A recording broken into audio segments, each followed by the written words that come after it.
All right, man. We're back. We're live. It's Gutter Live. It's Colin and Frank. Colin, what's up, my man? What's going on, man? Doing pretty good today. How about yourself? Can't complain. The weather here is gorgeous in Connecticut. The last Dude, it's feeling like spring, isn't it? it's Oh my definitely goodness. spring. If it could just stay like this forever, I would be so happy. Right. It's You and phenomenal. me both, man. But we know what's coming, right? In like 2 weeks, it's gonna be 85 and humid up here in Michigan. It's gonna be like, right? There's So no control, no consistency at all. All right, yep, man. We have exactly. a very special show today. I'm very excited about our guest. Me too. The things we're going to talk about, we've been very consistent. The show has been a very regular, steady thing. The audience, I teased it yesterday, right? I posted a little video. I said we had a marketing powerhouse. I wasn't lying. You and I just spent a few Oh, minutes speaking with her, and let's just introduce her and talk a little bit about her before we bring her out. All you guys at home, a lot of you Facebook groupies are all over Facebook, right? You're members of 20, 30 groups. A lot of you guys dabble in roofing. Elizabeth Holguin is a phenomenal marketer in the roofing space. What she does is branding, education, SOPs, you name it. She's highly involved in it, and she's going to tell us all about it. But when she comes out and you see her pretty face, everybody has seen her because you can't right miss her. She's there. everywhere. Liz, welcome to the show. Thanks for coming tonight. Thank you, gentlemen. I'm happy to be here in South Florida. So I know you guys were talking about the weather. Be jealous. Yeah. It is the best here. How hot is it down there today? It's like 75. It's always like 75 and sunny in South Florida, isn't it? Sometimes it's 105. So Oh, okay. All right. So, There's always that, like, my weather's the best, and the only people that can really say that, unfortunately, are the people on the West Coast, the LA, the San Diego people. Like, they I don't got know about that. Their weather sometimes is burning. So that is yeah, true. That is true. So, no air quality at all. yes, right. Yeah. So, welcome to the show. Thank you for joining us. I mean, I could go on forever about what I've seen, and I mean, you're everywhere. We can't miss you on Facebook and social media. Why don't you tell the crowd, our gutter audience, who you are, what you do, and how you wound up on this crazy show? yeah. So first of all, I am a huge fan of contractors in general. I love the blue collar industry. I found my way into it in 2015. I had no experience, high school dropout. I was just looking for someone to give me a shot. Like a lot of us happen to get into it. The only difference is most of the times it's guys, and obviously a woman.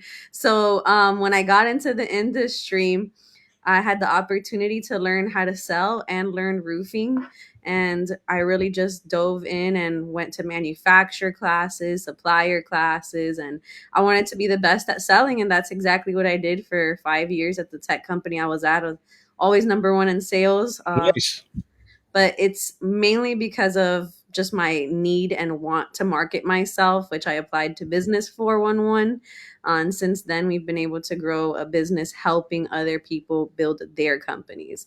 And I think that's a dream come true for me, is seeing people succeed. So that's the part that I enjoy the most, is helping contractors become more successful, make lots of money, provide for their family, change sales guys' lives. Yep. Sales guys getting like these biggest checks they've ever seen in their lives, and just overall, I love the Oh, that's awesome. I just hit my mic. Sorry, I didn't mean to do that. That's awesome. Like, I love when it's changing not just roofing owners' like roofing business owners' lives, yeah. but like when you can change and impact their team, like the Mhm. sales reps, right? That's a huge deal, and that brings like so much. I don't know, just so much more to the table for the business owners as Mhm. well. Like, as business owners, we all can say this because we've built successful businesses. And if you haven't built a successful business yet, like, I can promise you that will shift when you start caring more about your Mhm. employees than you do about the dollars.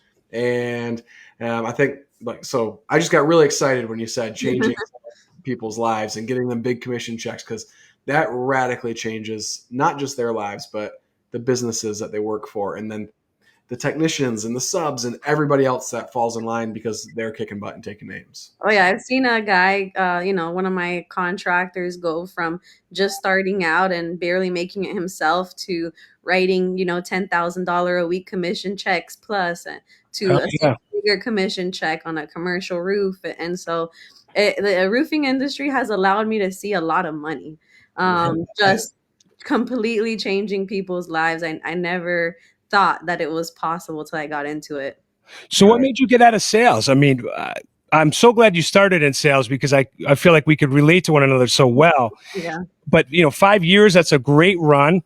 And then I guess you had some vision, right? You have some higher calling essentially, and you knew you wanted to do your own thing. You're touching all different divisions for an owner operator. You're able to help in all facets. Yeah, so I know you said, when did I get out of sales? Frank, first of all, when you get in sales, you're You never never get going out. to Never get right. out. So any real salesperson knows that, regardless of the business, as a business owner, is just a different way of me selling now. Now it's more of the marketing, but sometimes when I'm training my team, I like to jump in the field and still flex on them and show them how Oh, to do it. right. But as far as it goes with working with companies, the thing that I'm the best at is, first of all roofing contractors are all over the place. Everyone has ADD, ADHD. Everyone wants to True. have $100 million company, but doesn't want to create a spreadsheet. So that's where I come in. I help people get organized and make things happen behind the scenes. And that was really, I was just in the beginning of me starting my company, I was just helping contractors get more organized, doing some of that, bridging the gap between not necessarily admin work, but just writing up their operations and helping them put the right people in place. That's where I started. And throughout the last few years, I've expanded into being really good at production management. You can, some of the GCs I've worked with have like 10 trades they're managing. So Sure. helping them get their production systems set up properly, to building out sales organizations and creating team structure to hit. I have one client that works in like 16 different market, does 32 million in just their fourth year. So Wow. there's like, This I've is seen it all. strictly roofing. I'm sorry. Roofing in general. Yeah, so they actually do roofing, siding, and gutters. Wow, Okay. that's fast scale. That's amazing. That's hmm fast. That's amazing. It's possible in this industry. Oh yeah, for sure. You just have to do it right and then duplicate, right? Do it again in these other markets. There are little nuances and things you got to switch up market to market, but for the most part, the heavy hitting stuff resonates no matter where you take it. Absolutely. So When you say you have a big 15, operation, right? I mean, you have thousands of clients at this point, I would imagine. Yeah, so we work with 3,000 roofing contractors. It's my fifth year in business. Since I launched Business 411, I went from like solo consultant to building out two different agencies that are really focused on building out their businesses. Business 411 is just the main company, the main brand. And yeah, so Business 411, you can see the logo here. Great name. My dream is to help construction companies all over the globe one day, and you're gonna see me like in China or something on top of a roof. that's awesome. So that's amazing. Congratulations. 3,000 clients in 5 years. I've said, yeah. Oh my goodness gracious. That's a right. Thanks. Colin, we I got to mean, get back to work, buddy. we got a lot to do, Frank. That's No incredible. doubt. So how you told us that you started in sales. Well, you did technician, like a little bit of tech work, but mostly sales for this roofing company. How did you become so well versed on the production side? Did you work on the production side at all in that business? Like, how did you get so good at that? Yeah, so what I did was I worked at a tech company. where I used to cold call roofers and sell them a software. And Okay. so I sold them software Hmm. for 5 years. And the software specifically would help them measure, estimate a roof, and put together material orders and start the pre production process. So that's how I kind of learned the full process and it was a CRM. So in order, Did it start with A and end with links? no, no, no. Oh, okay. Yeah, one of the competitors. You have a well-rounded background. You've kind of seen all aspects of the business.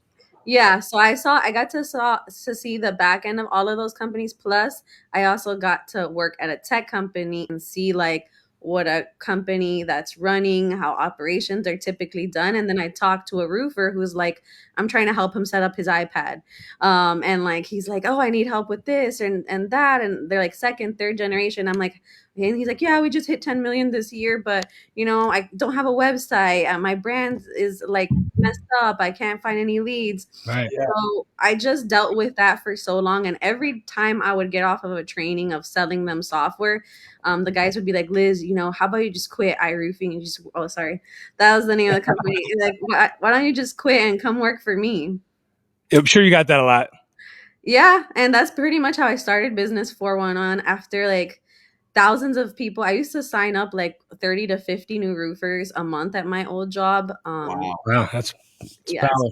When they started me, they were like, you need to cold call and door knock 10 roofers and sign them up. I was like, I'm gonna get on social media and I'm gonna message these guys. Like, I'm like, We're knocking. I'll get on social media. Right. exactly. So the first month, they saw I signed up 30, 50 guys. You know what happened? My comp structure changed after that. Yeah. But I had a blast there. There. So yeah, just got to see a lot and working with these people, and I've measured myself probably like, I don't know, thousands of roofs. Like I used to measure probably like 10 a day between giving demos, put together the material orders, prep the job for production, just Right. to sell the program. So you know the business well, inside and out. Yeah. Amazing. That's amazing. So what's your trajectory? Where are you taking this business? What do you think the next goal is for you as far as milestone? Yeah, in an ideal situation, right now we just launched a school for contractors, like physical. So we're doing different events throughout the year and master classes. My next one's May 21 through the 23rd. Cool. So my goal is to really start growing that program. Right now I only have 4 of those, writing new literature, new curriculum. I've written 12 books so far. Wow. But I'm writing 3 right now because there's just a need for it. My favorite is my passion is production, organization, and operations management. So we can go all day there. Right. Goodness. And those of you watching live right now, I'm just going to drop the link in the comments here to Good idea. her website. So you guys can check that out, see her books, all that fun stuff there. But yeah, Guys at just home, drop that there. ask questions, talk it up. If you have something to say or you've seen Liz out there and you know what she does, if there's anything pointed you want to make sure we get across or ask her, fire away, please. So Liz, so talk gutters, right? So this is right behind me, this big, beautiful sign. I'd love to know how we could cross over. How can you help all of these various gutter guys that are crazy enough to follow Colin and I and tune in to what we have to say? And we're always trying to offer help. I thought you would be an amazing fit on this show. And I think all your material crosses over, but you're the best person to talk about it. How can you help these guys? Yeah. Well, are you talking about with our products, or what suggestions do I have for their businesses so that they we could get into that too. I think that'd be a great way to take this conversation, but particularly first and foremost, your products, like the stuff you have out there. Is there anything a gutter contractor could dive into right now and glean some benefit from? Yeah, so as far as what we have available right now for on the gutter division specifically is we have sales presentations for property owners that are completely white label. The biggest thing that we see with contractors across the board is how to stand out and how to sell to a property owner. Everyone's slowly trying to get out of that white pen and paper style contract. That there's still some adoption happening. But what we have are like sales presentations geared specifically to the homeowner. It's a template that a contractor can easily get up and running. We've created like custom infographics. That's a big issue when it comes to working with a lot of design agencies on your designs. They get some crappy images. Yeah. We created everything from scratch so that it doesn't look like some janky, website person did it. Epidemic right now with the guys running around just changing one little element and giving everybody the same logo and whacking them for $200 or however they're running their little scam. It's terrible out there. Yeah, it's crazy because back in the day when I first started Business 411, we used to design logos like at a scale. So we used to charge like $250, have some graphic designers design the logos, and we used to get a lot of pushback that was a high price. Now our branding packages start at $10K. There you go. We do like 2 logos a month. It's like stress-free. And we focus more on like mascots and building like very, very specific niche custom work that you can trademark. Sure. So we're not getting any more of the guys who just want like the roof peak logo. That we just don't do it anymore. Yeah, let's dig into that because there's a lot of companies out there that, I shouldn't say a lot, but there's a few that I'm friends with and acquainted with that they do brand design instead of logo creation. It's brand design. Yep. And I want you, like some people listening to this just heard $10,000 for a logo. Like, get lost. Right? It's a kit. It's a whole package, right? I want you to explain like what a branding package is and why that's different than somebody that creates a logo for your hat or something like that. Yeah, well, even right now, there's people who are using like Chat GPT, like, oh, make me a logo. First of all, you can't trademark that. And then second of all, the issue that we're having with the old style where you just get like very cheap logos who look the same, just changing maybe the company name on it, is everyone has the same logo. You get what you pay for. Listen up, guys. Listen up. You get what you pay for at the end of the day. So what I tell roofers when I'm giving presentations and talks on branding, I'll be an entire room of contractors and everyone's polo and everyone's hat looks exactly the same. Looks like this, has a little logo on it. Come on, I gotta help you out, man.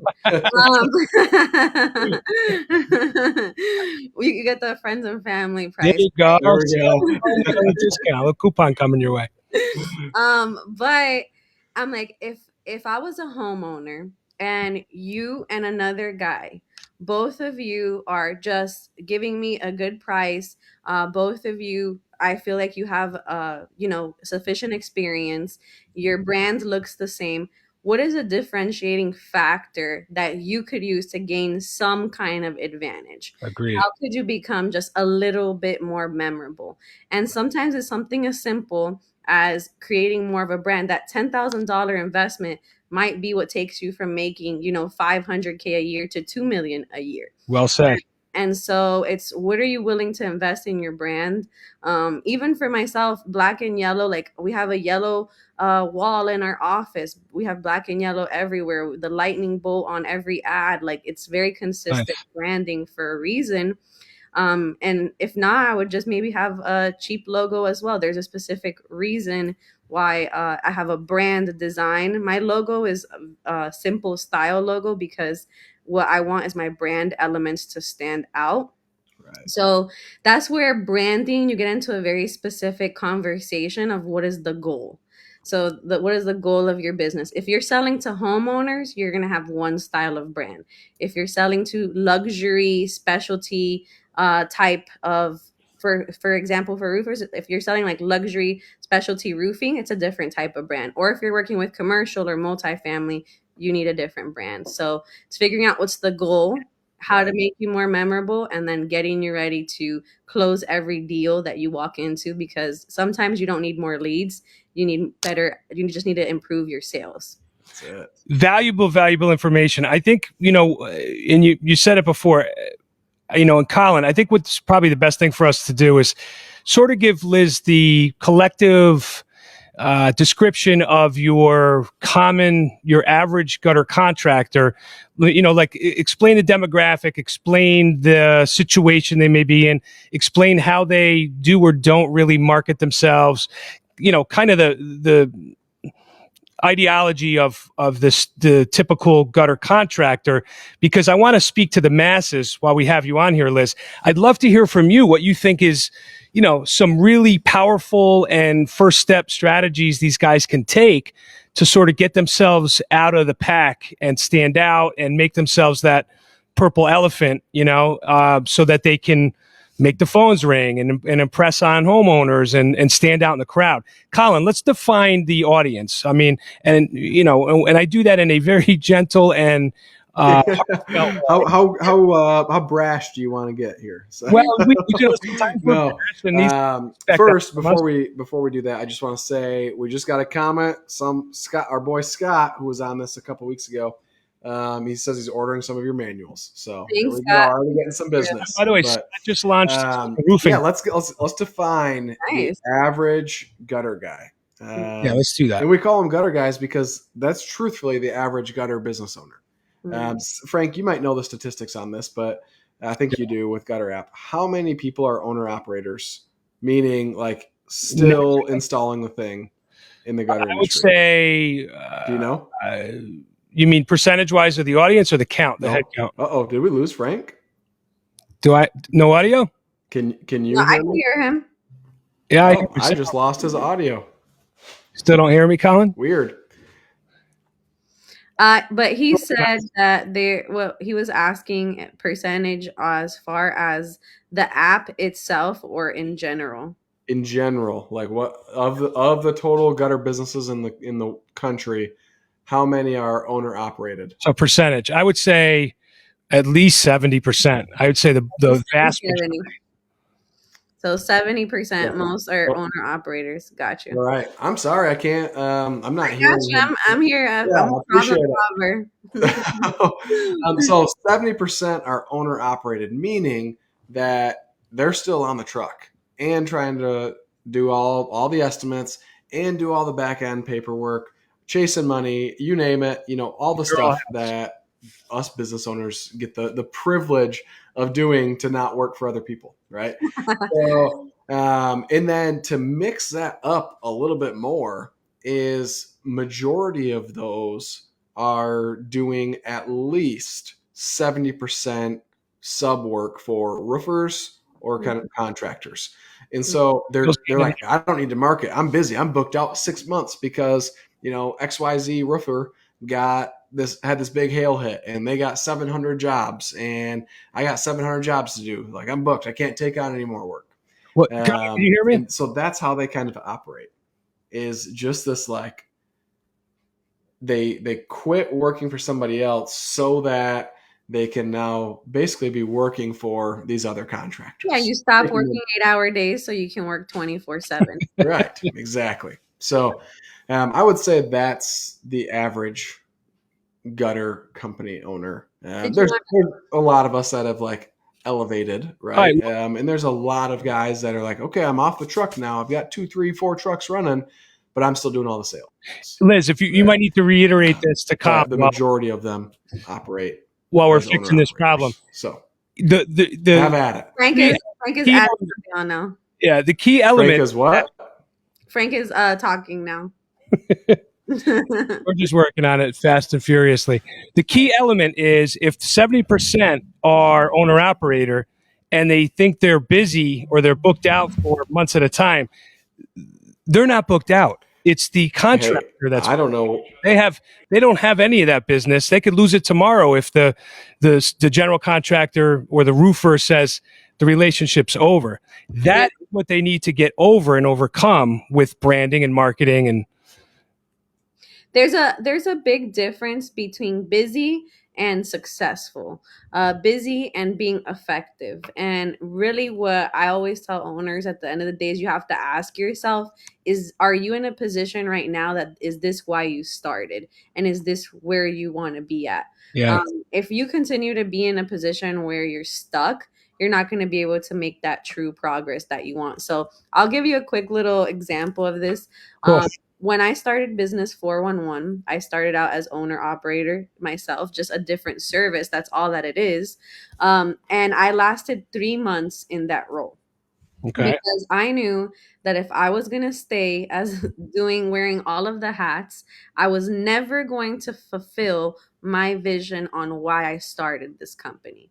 So 3 months in, I started making some good money, and I'm like, I'm instead of upping my pay or changing anything about my lifestyle, I'm gonna live as minimally as I can.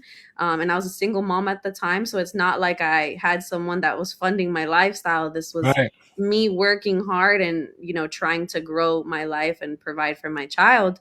But I made those sacrifices and invested into building a team, and I did that for a year.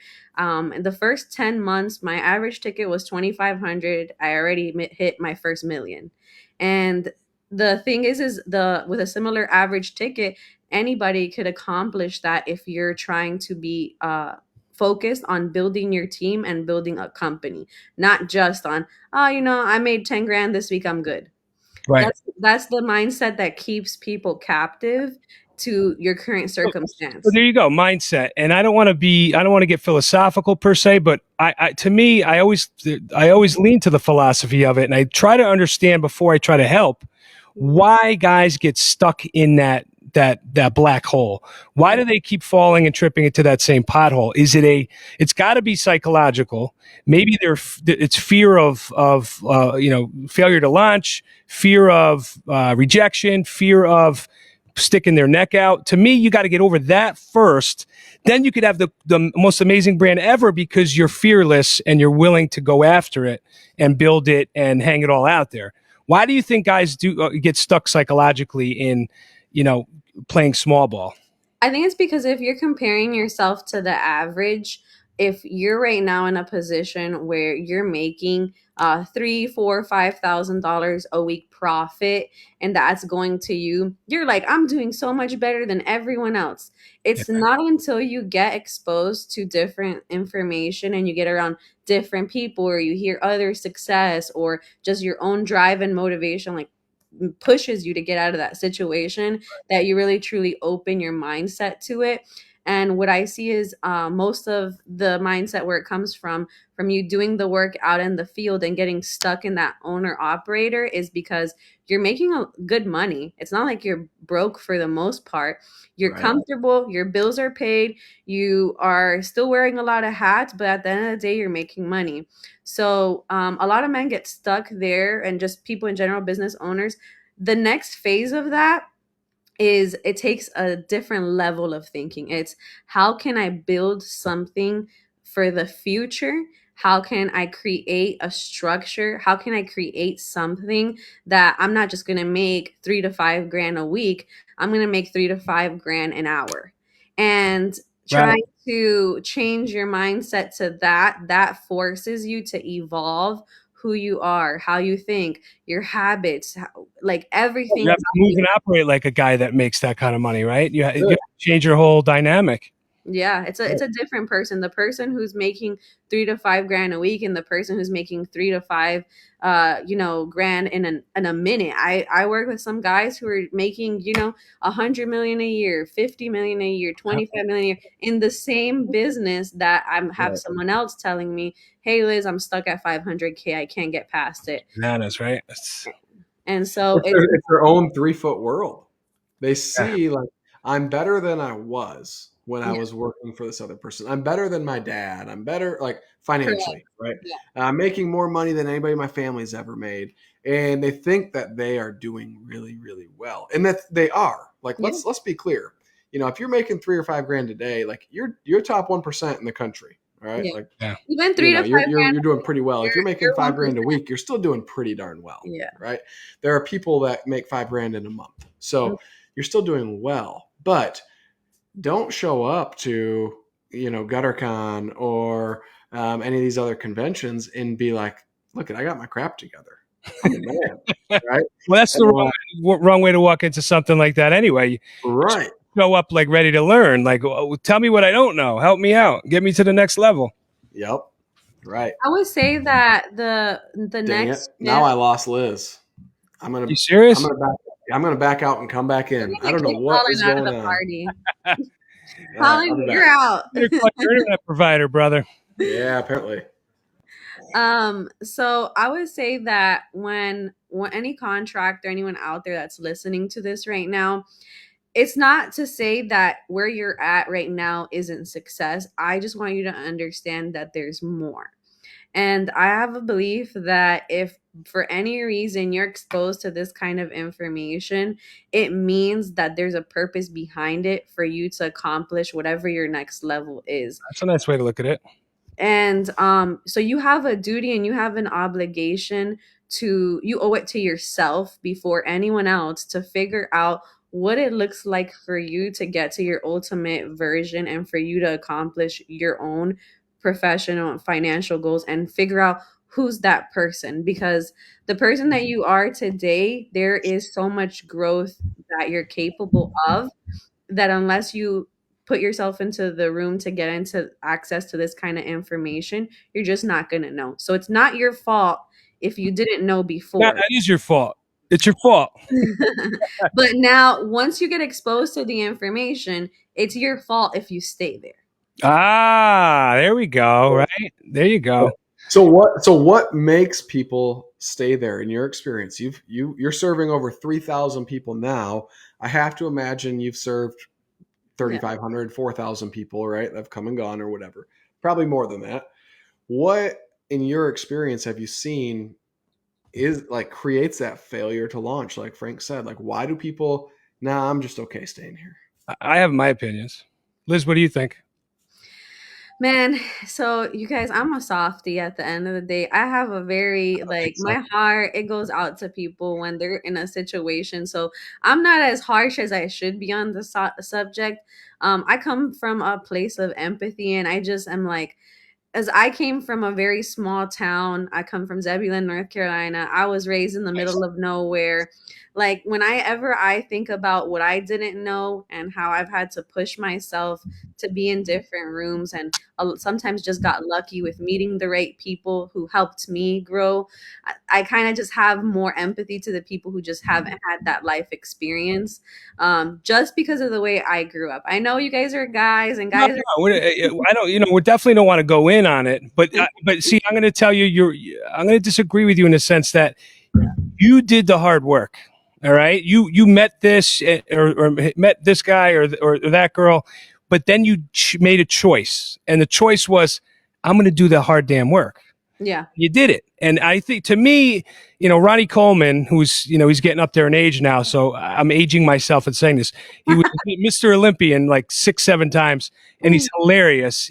One of his best quotes ever was, everybody wants to be a bodybuilder, but don't nobody want to lift any goddamn heavy weight. So that's what it comes down to. These guys, they just don't want to do the hard work. And hey, guys, it's not fun, but it feels good. It feels good, just like lifting weights. It feels good when you're done. It feels really good. And then you go back for more. I just think, between COVID and technology and the way of the world now, everything at your fingertips, social media, Instagram, you slide in, people just want to just chill. They want to Netflix and chill and not get that work in. Yep. And you choose your own adventure, right? So I think these channels and us getting together on podcasts and stuff is so cathartic, because it gives you the perspective and you get to hear the mindsets of the guys that are out here hustling and what it takes. And man, I make sacrifices every day. Before we went live, we were all talking about the sacrifices. Liz is newly married. She's got a newborn. She had a birthday 5 days ago, and she's on this podcast at 8:00 at night. Why? Because she cares about her businesses, and she wants to put that hard ass work in, because she knows that that's the difference and that's what matters. So it becomes a lifestyle that you just live. Yes. And you just it's can't. a quota. And the people that you meet when you're in that type of lifestyle, like for example, when we're having the conversation, we relate to the work that we've been able to put in, because we know, like, it's a different level of respect even to say, like, hey, I know how much work it takes to get a podcast up and going, because I've been there. I've put in work to try to do one, and you guys are obviously doing an amazing job. For the people who are in a place where they are stuck, and they just want to get to the next step. I believe that there's a couple habits that anyone can add to their life that's going to help them improve their business. The first thing is to have more clarity. So if you're a business owner, you're listening to this, get clear on where you want to go, not just today, not just this week. Get clear on where you want to be in a year from now. Nice. Um, and once you're clear of what that looks like financially, think about if you need a team to execute that. Who do you need to work with? Who needs to be part of your team? Then what would it take to bring those people to you? How much money would it take? What kind of business would you need to have? And then think about how much you would have to sell. How do you have to show up? Who Right. don't you know right now? And go from there. So if you want a realistic map and actions to take, it's who you know, the people you build around you, and how you help them level up. Those are the people that are going to help you achieve where you want. And if you're one of those people that's like, I can't find good people, it's because you're not the right person You're yet. not attracting them. And you got to do some inner work to get there. Is it your attitude? Are you not a good leader? Read a couple leadership books. Every business owner I recommend read Good to Great. It's a it's a really, really good book. Just get into the right rooms, find those people, Right. and become a better version of you. And on that point, and this is the soft side of even Colin and myself. I'm a hard ass, but at the same time, I have a benevolent side for sure. And Colin gives back. I give back. I spend so much time for nothing on phones and texts and messages. I've been doing it for years and years and years. I mentor a ton of people. Colin, myself, and two other gentlemen. One's a master installer, far more a wizard than Colin and I, even with rain gutters. Another gentleman is a master salesman. We've built Gutter School. Gutter School is a product absolutely free on GutterApp. That's our give back. It's so guys at home, get into this stuff, dig into it, listen to it, get all this free advice, and then you'll get these little sparks. And then all of a sudden, you take over control of this and you start setting the pace on the racetrack. It's, Right. but you gotta just, like Liz says, you gotta get around the right people, tune into the right people, read the right books, listen to the right podcasts, and things pop. How about specific stuff, Liz? How about what would you say were the top 2 or 3 physical things they can do with their brand or their imagery or the way they market? What outlets they use for marketing? What do you think are the hardest hitting changes they can make to their business that you can give out as free tips and pointers to this crew out here? Yeah, the first thing I'm going to say is a lot of times people will be like, what can I do? And then they listen to a bunch of stuff and they're like, what can I do? And then they listen to a bunch of stuff and they're like, what can I do? So I always like to give actionable steps, because if you don't take any steps from what I've said, it's your choice. And so I like to just add that there first, because the same way that I'm like very empathetic with not knowing, the same way I'm like, hold yourself accountable once you're exposed to the correct information. Sure. So we talked about getting clear. We talked about getting clear on what your vision is and your mission and people you need to be around. Now it's how you're going to grow the business itself. First of all, people don't understand their business, how much money they're actually making. Understand what's your revenue, what's your profit, because if you just get more leads and more deals of a not profitable service, like it's pointless to race to the bottom. Totally. Know your numbers. I consulted for a company that was doing 21 million a year and was spending 22. Wow. So you can't fix profitability with revenue, with better marketing, nothing. The first thing you have to dial in is your profitability. The next thing you have to dial in is where you're going to expose your brand. And I created my formula for it is your impact statement. So how can you inspire the people around you to create momentum? That's the I and the M. So inspire people leads to creating momentum. The momentum is built by promotion. Where are you going to promote your services? Is it going to be social media, Google? Are you going to do networking? How are you going to build awareness to your cause? So what's your cause? It can't just be to sell gutters. It has to be something that inspires people, going back to the I. Yeah. And then the T is, how are you going to build trust with your community and show that you're the right person that they should work with, as well as with your team and the people that are working with you on building your vision. So I believe everyone should have an impact statement, inspire others, how they're going to build momentum, where they're going to promote, where they're going to drive awareness to their cause and build trust. Very nice. Mhm. You've said this a few times in your life, huh? You've been I do a lot of public speaking, very dude. impressed, Liz. Oh my god, I went to Indiana last week to go do an hour presentation. Hey, we do what we must, right?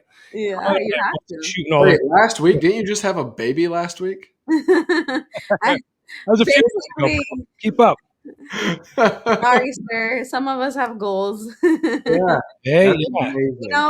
That's honestly one thing that I feel is important, is to not lose yourself in your kids and your marriage and your life. Like, first, I come first because if I'm not good, my husband's not gonna, Everything crumbles. my business is not going to be good. My kids are not going to be happy. Like, what's the point of spending a ton of time with them if we're broke? And so I am intentional with my time. Even now, I know it's going to take some time this evening to do this. So I took time away from my phone and went to the pool with him first. And it's those things, to be fully present where you're at, whether it's on vacation, whether it's in your business, do it 100,000%, not 100%. Love it. Love it. Well, we actually have a little treat here, and hopefully you're willing to play nice on this, Liz. But I think this could be very fun. Yeah. I have a gentleman, David Lugo. He's a Cali guy. He's on the call. I love this guy. I've been working with him for a few years. His business just started really to blow up. He does the work. This guy puts the work in. He's a hustler. He's hitting this plateau now. I wouldn't say plateau because he's still scaling, but I think he's ready, all ears, to talk about next steps for his business. I think, and he and I have been talking, he needs to build a team. He needs to work on his branding. He needs to spread that branding around his hyper local market. He has some work to do. He's on the call. I'd like to add him if you're game. And maybe we let David just give us a little, couple minutes on where he's at right now with his business, what he's up to. And then maybe we could have, let you guys have a little one-on-one and see how you do things, Liz. Because I think I'd love to hear what you have to say. I love to do this. This is my passion. So Love it. Any way we can help David. Do we have you? Has he lost all audio? No, I'm good. Awesome. Beautiful. And George, just you want to remember, let David in? I'm bringing David in. He's in sunny California, right? Yes, he is. He's 3 hours behind us East Coasters. There we go. Yeah, it's still sunny here. Yes, what's up, big guy? What's going on, man? I just sorry, I'm still on the road. I just left the estimate, but I'm here, man. Thanks for inviting me on. So, David, let me just kind of preface this, and then I want Liz to kind of take the ball and run with it, because I know you well. And I'm just observing what I'm seeing. You are the chief, you're the cook, you're the bottle washer. How many feet of gutter did you install today? 450 with tear off. And who was on the ladder? Yourself? It was me with the helper. So I'll have the helper do the basic stuff, tear off, prep, downspouts, pack up, stuff like that. I'm trying to teach him how to install right now. He's good on a handful of things, but I'm having to backtrack with him a little bit here and there. So it's very challenging to get that off the ground and get those first couple guys trained and sufficient. We know this. Yeah. Tell us, just give Liz the backstory on you and the last year or so with your life and your business and all the success you've had. Hi, David. It's nice to meet you. Okay. Likewise. Thanks for having me. Okay, so last year and a half, I started the company. Really, I got my contractor's license in 2020. I started the company then, and I worked part-time for IBP, full-time, while I nourished the company into being self-sustaining. Over 3 years, I picked up contractors. I picked up a bunch of Yelp reviews. I picked up a reputation. I picked up all types of stuff while I was double teaming a full-time job and trying to nurse this into being what it was. The company I worked for actually found out that I had a business and they were going to fire me. So I left, and I've worked every day ever since. So, My man. you know, yeah. Yeah. I love So it. I am, like, right now where I'm at is I'm trying to, I mean, granted, I know I had a friend of mine, he gave me a little pep talk about how in order to grow his business, he had to take off the tool belt. Yep. And I feel that, but there's a level of fear of taking off the tool belt because I pump out the quality, you know? And I feel like it's going to be hard to find somebody that cares about quality as much as I do, which is not going to happen because it's not their business, it's mine. But Well, I mean, I don't know. Go ahead. So, if you don't mind, I would like to ask you a couple questions.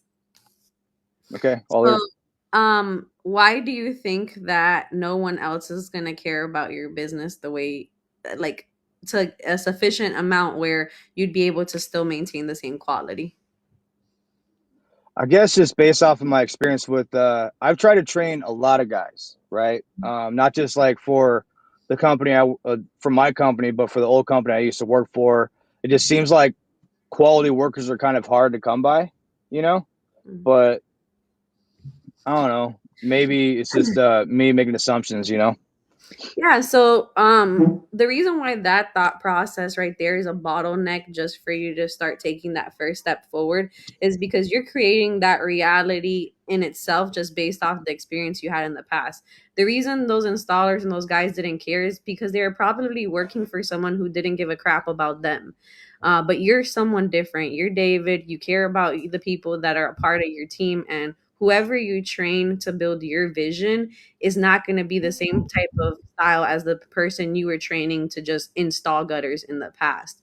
And a big part of helping these guys learn is providing them with a career path, with growth.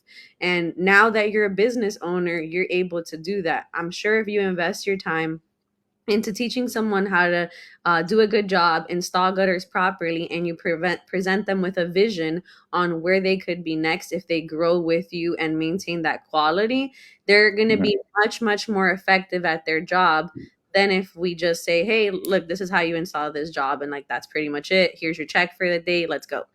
And so what I've learned in my experience of building my own team, I went from 0 to 35 employees in my first 4 years in business. I'm just in my fifth now.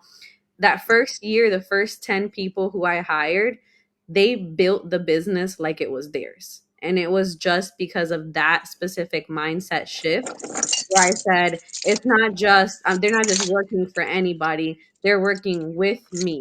And this is going to be a different experience. And I was hell bent on it.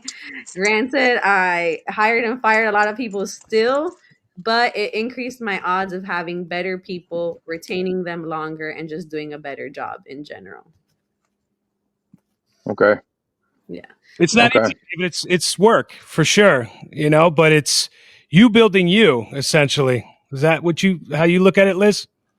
Well, it's creating a company that it's worth working for and staying loyal to. That's what it is. That's the key. If you're really, really great at installing gutters, what's the incentive of working for someone else, right? You got to give someone a reason to do Mhm. phenomenal work and be a part of your team and not just go do it on their own. The only way you're going to do that is by the business that you build, the way you share your vision with them, making a business that's big enough that you could have 100 people that are great at installing gutters, that are phenomenal, that have great quality, and they just can't imagine not being part of the organization.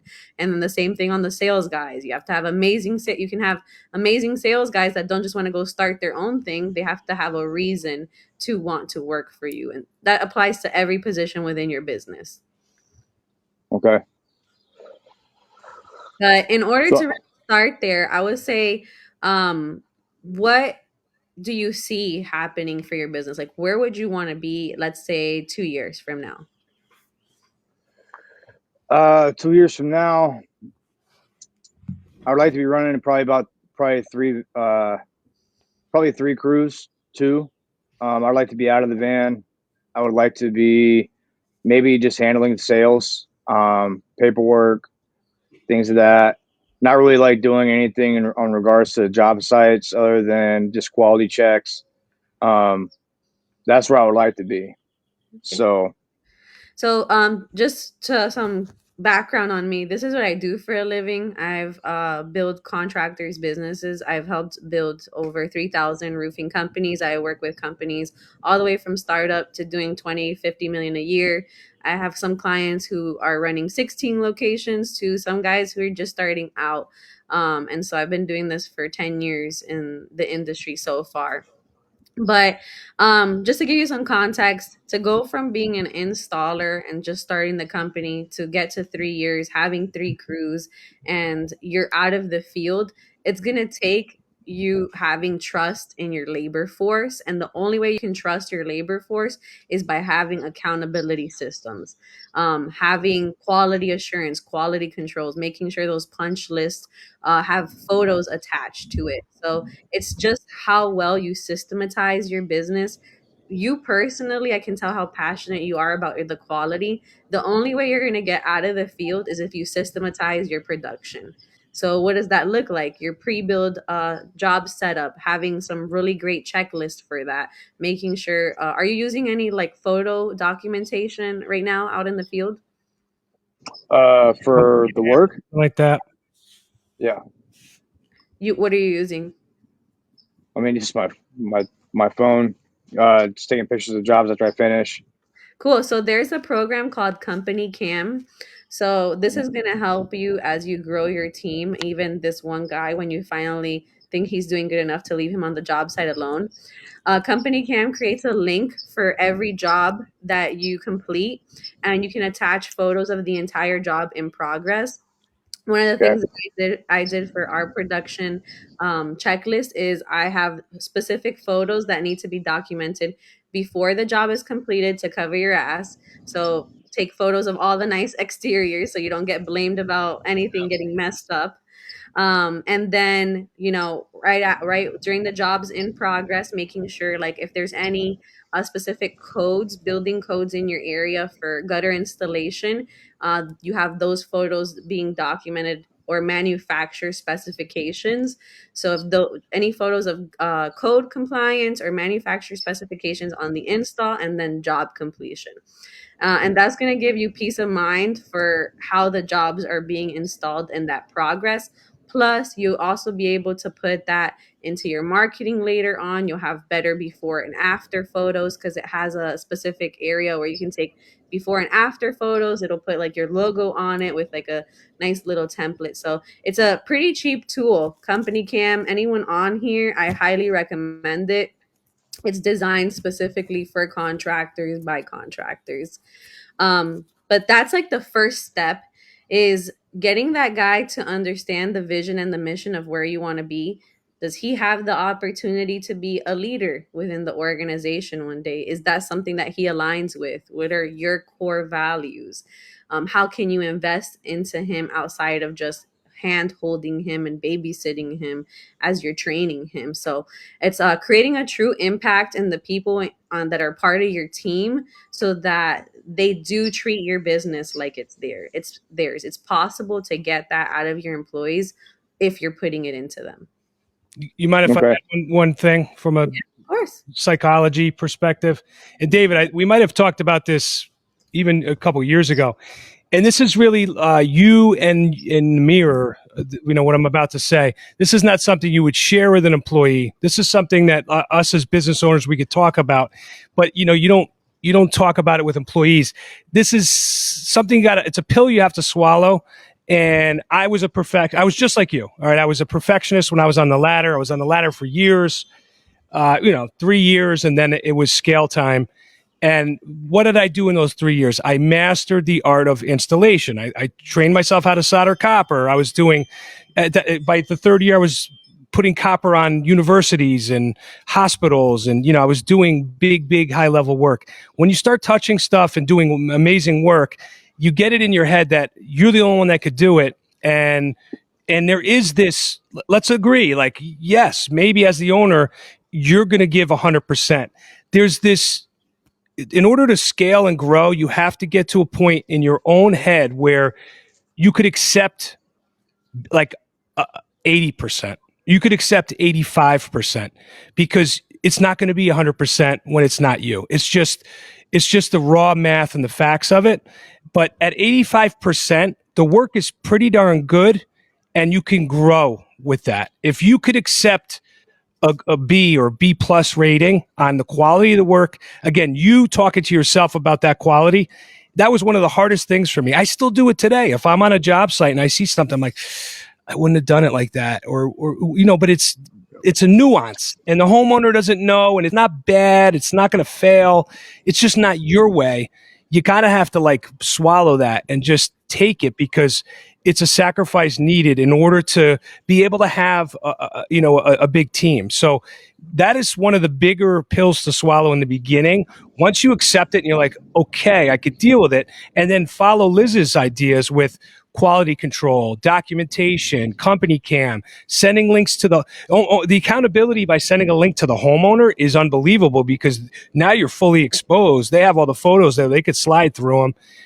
And then of course you have it and it's documented in a knowledge base where you could go back to that job whenever you want. But you put that stuff, it's like putting a Ring camera in a room with a babysitter with your kid. The babysitter's going to act much better with that damn Ring camera in the room than if not. So if you document and that sort of thing, it really keeps people to task and has them on their toes because they know you're looking. Colin, what do you think?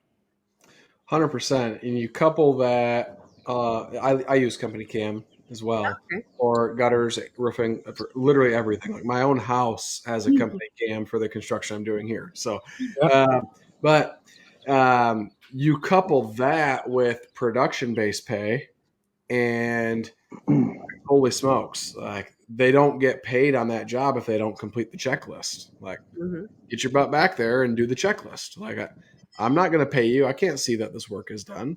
Well, I took like 6 pictures. You can see the gutters up. Yeah. Is it to our standard? Because you're standing 50 feet away from the house. I can't tell if it's to our standard, right? Follow the darn checklist. But also, David, when you were saying this, and I've been really quiet on all this because I was just really like enthralled in how good Elizabeth is at coaching. And she's amazing. But you said I'm all about the quality, and nobody's going to care as much as me because I'm the owner, and like that's one of the biggest lies that we believe as owners of businesses. Think about it. You were an employee before you started this business. That's a good point. Did you care less when you were working for somebody else? Serious question. Did you care less? Maybe a little less, but not completely. I mean, I Right. care about my work. I mean, I care about how my work looks. Right. It's who you are. That's right. Yeah. And there's a lot of other people out there who care and have pride in the work that they're going to do as well. This is True. So you just got to find them. That's it. And present them with an opportunity that they just cannot resist. And it's not everyone wants to be a business owner. In fact, that's like my ideal person is a high performer who does not want to deal with the stress of running a business. And so all of my team members are like all high performers, which is why I was able to get to where I'm at, is because I have a phenomenal team. I wouldn't be where I am without them. But I had to sell them the vision. I had to sell them the dream. And the dream, they bought in. I had to be really, really good at selling that dream. And when I see them aroused, not where I want to be, got to go sell the dream a little bit more, get everyone hyped up, get everyone going. And that's what I do to maintain the culture and then reinforce it with the actions and how I treat them and how we do things, and even how you spend time with your team members, how they hear you talk about things. All of those things matter when you're a business owner. And that's what I understand now that I didn't know when I was just starting out, and I wish I knew. Yeah. Even on your that lunch was breaks, the the talk. golden nugget. Goodness. Amazing. Okay. You're coaching me right now. Thank you. She's available for hire. She has a lot of offerings here. But no, I mean, and then back to, and I don't think David was on earlier, but like Liz said, surround yourself with those that are doing what you are looking to do, and you Yeah. rapidly rise to meet the tide with them. It really is so psychological in that sense. It's just everybody pulls you back up. Yeah, I'm so tired of the crab of buckets mentality where they're trying to pull you down. You need to be around people that are yanking you up. Like, get your ass up here, man. You got to be doing what we're doing. And, whether it's more time on the phone with Colin, myself, Liz, I try to make myself as accessible, but you're going to have a million questions. And then it starts to get easier and easier because you're getting your repetitions in and you know what you're doing. It's just that early stage where you're kind of, man, where do I start? Where do I stop? What I'll ask you, David, and this is what I ask anyone who I ever like have the opportunity to have these kind of conversations is, why did you start this?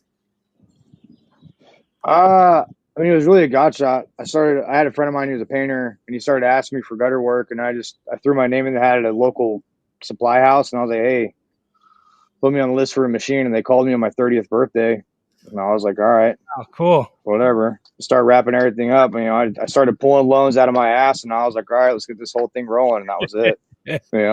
Whatever. But why? Because to be honest, because I can, not like in a cocky way, but it's like I know I've always been a leader. Like whenever I was at like the company I worked at, I'm always running their whole jobs, right? I'm taking their phone calls from supers. I'm organizing material. I'm basically doing the business owner thing without reaping all the benefits. You know what I mean? Like I might as well just have my own rig going anyway. And I don't know. It just seemed like opportunities were just like, for some reason, I was getting job leads from nothing. Like literally, people were just contacting me out of nowhere all of a sudden, and that was it. Find the guys that really could do it, the guys that dive in, whether it's gutter or something else, and they take to it and they're successful with it.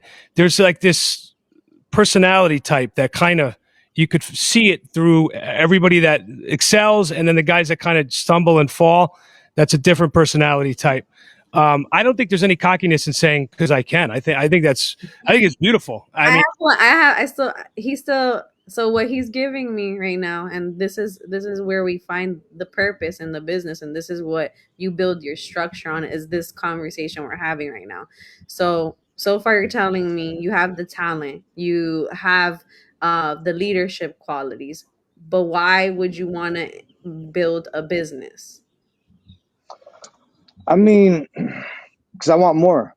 I want more than just a daily pay, right? I want to like I have a family. You know what I mean? I want all the things, man. I want to like buy the houses and put my daughter through college and like buy them cars and go on vacations to Europe and shit. You know what I mean?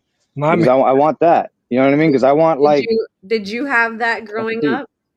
No, I grew up broke. I grew up around the methadone clinic. Like I grew up ghetto. I didn't grow up with anything. I was homeless 15 years ago.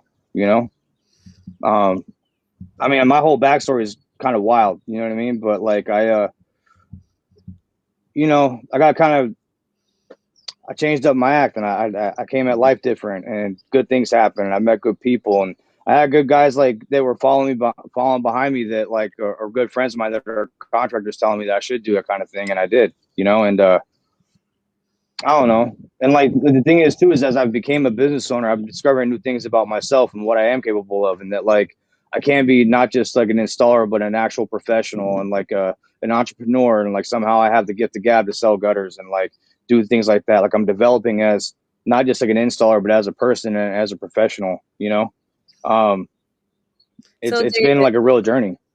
So David, the first thing that I want to tell you is the first person that you owe is yourself. And I said it earlier on before you jumped on, but if you're exposed to this information, and I said it earlier, if I ever have the opportunity where I'm presented with someone and and I have an opportunity to talk to them and open their eyes to what's next and their potential, it's for a reason. I don't know if you have if you're someone who has faith, but I believe that part of my mission in life is just because this is where God placed me, was to help people and to help Same. them build their dream companies and to get to where they want to be. So this is my purpose. So this is why I'm so passionate about growing my company, is because this is my purpose. My purpose is to work with contractors, help them change their life, and help you change the life of your family and everyone else around you.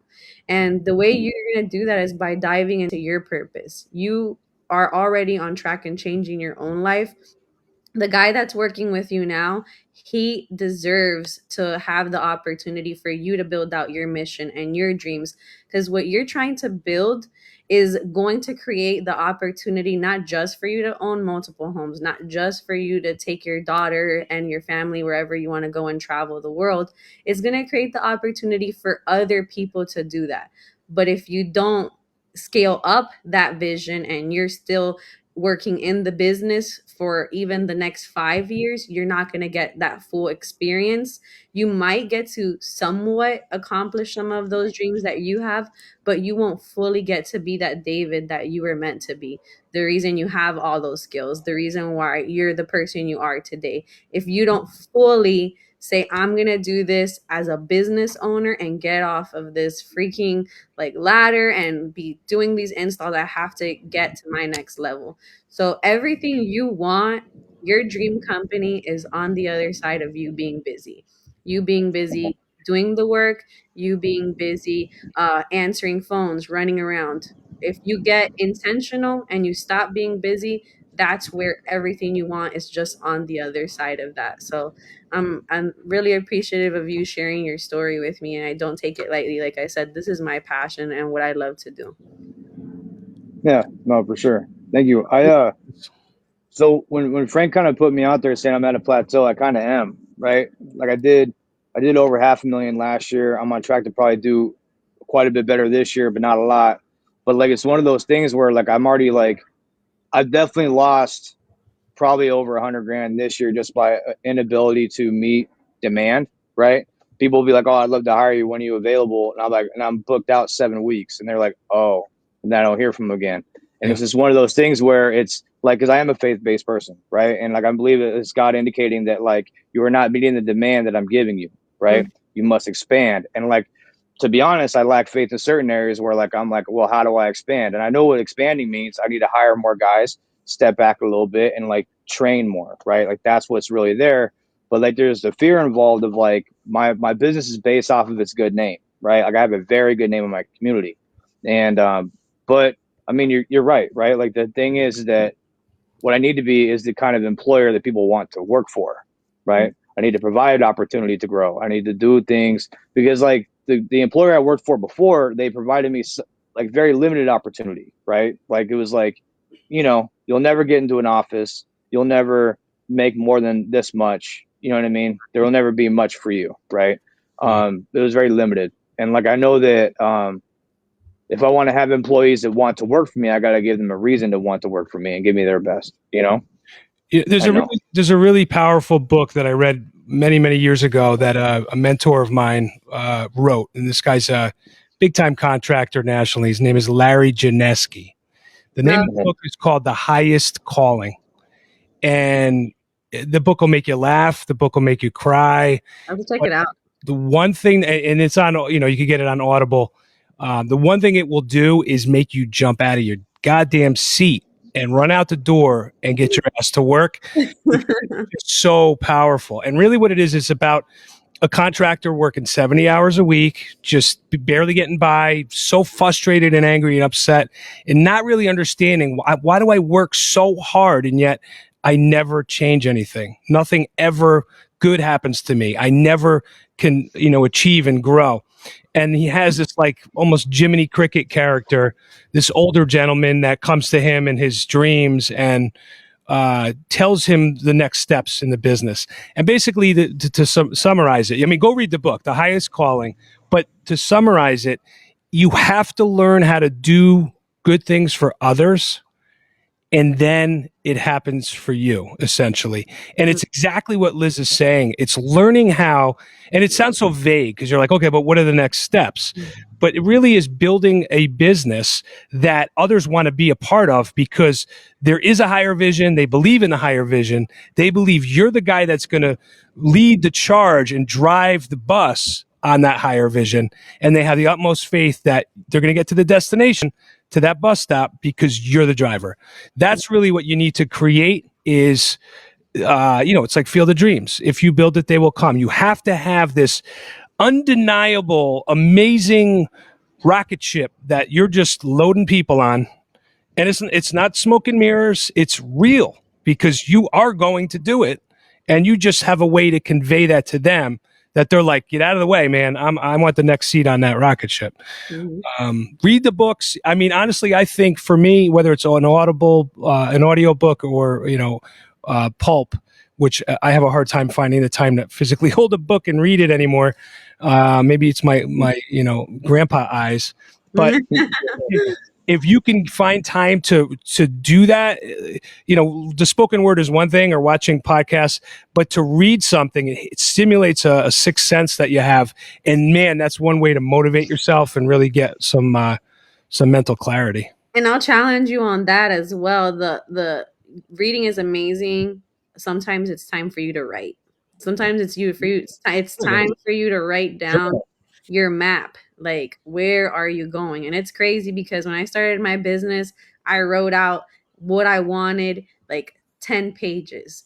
I wrote out like things that didn't exist. And, I was like, in 5 years, it'll happen. It happened in 3 because I had the ability to look back and read it and reflect on it. And every year since then, I have written new things. I actually haven't done it this year for my birthday. That's when I do it. And write down what I want for the following year. So I highly recommend for you to write it down and get to work on that. Liz, what did you? What made you break out and do your thing? What was the fire under your ass, so to say? So I was telling you earlier, I was the top sales rep at my company. I was their first employee that they ever had, and I'd been there for 5 years. The owner was like, hey, on the sales meeting, I want you to give everyone a couple tips, whatever. I actually created an exercise for the whole sales team, for all of us to write our goals together, and like just all of us build community, build rapport, and just help each other. There's 5 people, and put together, they're not selling what I'm selling. So I'm like, I'm willing to help them. So I'm sitting there running the sales meeting, and the owner walks in and like sits there and just basically takes over what I'm saying. He's like with an attitude, and I literally just got up, I quit, and I never went back. Literally that meeting? Yeah. Wow. You're Bob. I would have stayed there. I would have stayed there because I was loyal, man. Everyone was offering me crazy money, and I was still there because I believed in the vision of the business. That's how crazy it is. I was giving this company my all. I was working like 8 a.m. till 8 p.m. This is before I had kids. And just because the owner like shut me down and just... That was it? I was going to say you had some grit, like me. I got, and I'm not going to tell you what it was, but grit from childhood or high school or. Well, I had my first business when I was 15. I actually, Why am I not surprised? Yeah. I won't get too into the weeds, but I actually started my first company when I dropped out of high school. My mom, she was locked up in a hospital for schizophrenia. And it was basically like, either you figure it out, girl, or you figure it out. And I started my first business. I was like, I'm gonna start a modeling agency. So I made some flyers, and I went to the malls, and I told all the girls like, hey, I'm gonna take your photos and find you jobs if you pay me $30. 35 people showed up to this casting. Oh my God. They paid me, and I found them jobs for 2 years. I would like talk to boutiques. I would talk to, Goodness. some of the gigs were free, some were paid, but I had them working and That's jewelry amazing. stores and all kinds of stuff. I'm 16 at this point, and we're going to like clubs, and the girls are all like 25 years old, and I'm like, oh yeah, they're here to promote. Da, da, da.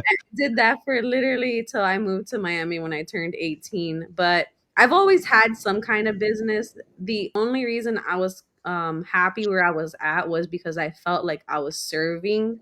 And at the end of the day, that continues to just be the core of who I am. If I feel like I'm helping people, it kept me comfortable where I was, but it was time to get out of that. And I've had different companies. Even at that point, I had another company doing event planning and weddings, and I was making good money doing that. So I wasn't too worried about my 9 to 5. Awesome. See, Yeah. David, we all have something. You know, we all have some sort of skeleton or story or happening. I just use it for firepower. You know, I use it just for inner strength and conviction. You know, you need something to champion, Mhm. and the best people have come from hardship. It's amazing how that always flips. You know, the Yeah. best doers are the ones that didn't, or couldn't. So, dude, you're on the right path here, brother. You're going to be just fine. You just keep, pulling into the right people to help champion the changes and the directions you need to head. You're already in the right direction. It's just now these are big steps. These first building blocks are major, man, major, heavy duty. It's like the pyramid, right? The big blocks are at the bottom, and these are some big decisions you need to pull off. Once you establish them, that's the foundation. Everything's built on top, and away we go. For sure. Yeah. I'd For love sure. to invite you. I believe everything happens for a reason. I have a class going on May 21 through 23rd on company operations. It's specifically the trade that I talk about is roofing. But dude, you could just scratch the word roofing out and gutters, and just put gutter there, and it would apply to you. It's literally $5,000 to attend the class. I'd love to have you out for free. Yeah, It's gonna change your life. It'll change your life. Trust me. Like, go, dude. I'll connect with you and give you This is the. this alive or It's an in person, and then we do have virtual as well. Virtual. It goes over first day. I go on how to build the company vision and mission and create your structure for your team, and how to divide up your operations, your sales, and your installation department. And then day 2, we go into just sales. It's an entire day of sales. The guy who does the sales demo part, he runs a $25 million a year roofing company, and he leads that aspect of it just he knows because. a couple things. Yeah. And last day we ended with production, building, collection, retention, and just implementation, how to run meetings, things like that. So Uh, how many days is it? 3. 3 days in Miami. Mm. David, you ready for a vacation? Shoot me the info, man. Yeah. What's Amazing. it like in Miami in May, man? Isn't it humid and hot? It's got to be humid as hell, isn't it? That's year round, isn't it?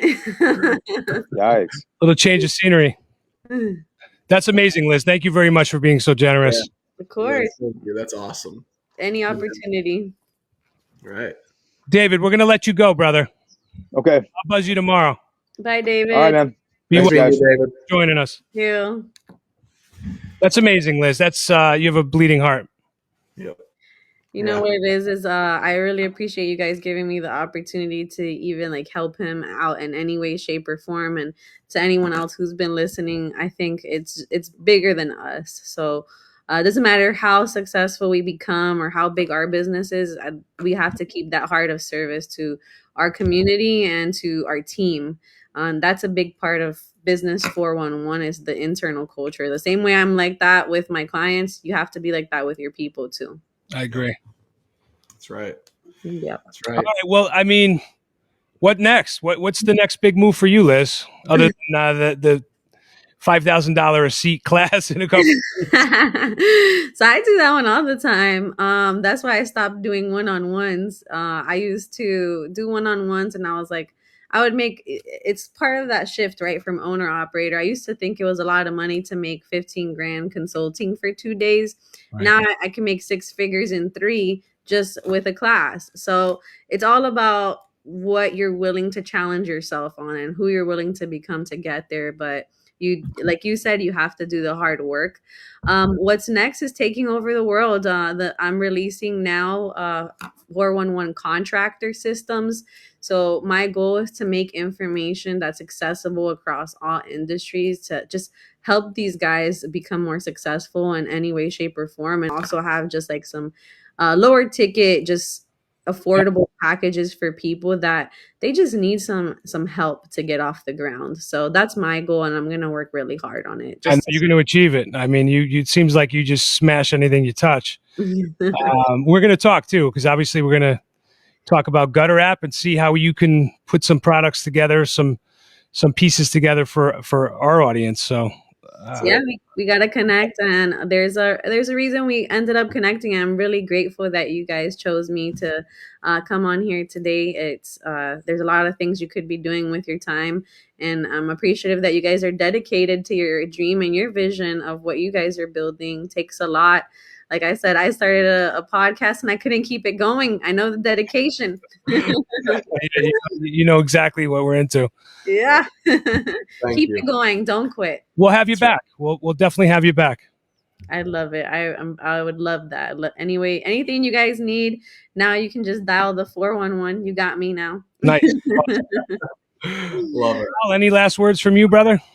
No, I'm just I'm glad that I got to meet. Do you like Liz or Elizabeth? What do you prefer? I guess I should have asked you that a long time ago. Liz, for Liz. the most part. Just glad I got to meet and watch you work. I learned a lot about how to coach better in this. So thank you for that. Yeah, she's impressive for sure. You're very, very impressive. So great job. I appreciate you guys. Appreciate you. Guys at home, we'll see you next week. All right. We'll see y'all. All right. See ya.